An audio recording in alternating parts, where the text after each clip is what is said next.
I'm David Volk with Chin Music.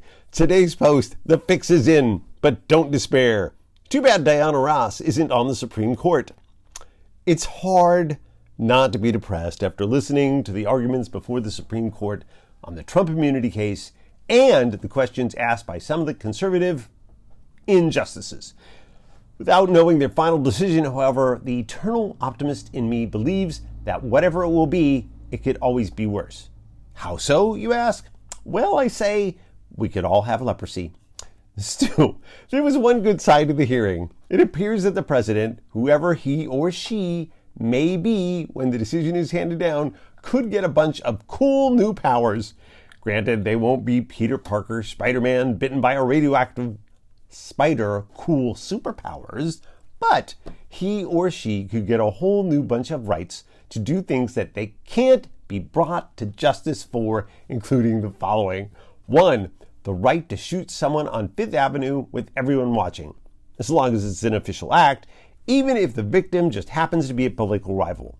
But that's an official act, isn't it? I mean, the president is right, and they are protecting the people from wrongheadedness, aren't they?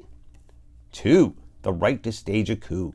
As long as it's an official act, because maybe they feel a decision made by Congress or the courts could be bad for whatever and whomever they please, I guess.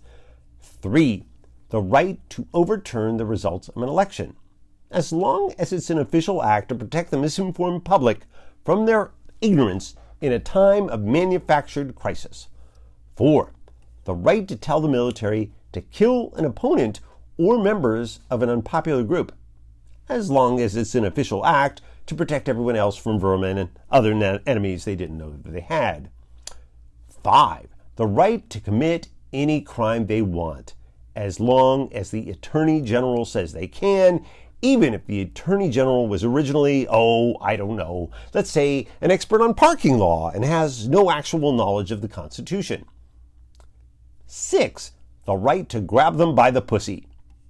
We're not sure who they are, but as long as it's an official act and, by definition, as president, everything they do is an official act. Or, as former President Richard Nixon put it, when the president does it, that means it's not a crime. Because the president is the ultimate celebrity. All of which is to say, no one is going to save us except for us. It's now up to us to go to the polls and make sure Joe Biden gets reelected.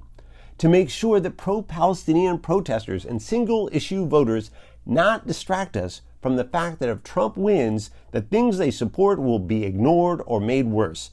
Don't forget, Trump's son-in-law wants to level Gaza and put up condos and hotels. I'm pretty sure that's not exactly what the protesters are angling for. To vote in such overwhelming numbers that there's no question Biden won and Trump lost, because Trump is a loser. Hell, he didn't even win the popular vote in his first election, and his inauguration crowd wasn't the largest ever. To not suffer from a lack of imagination when it comes to predicting what horrors Trump's allies will pull in the coming months.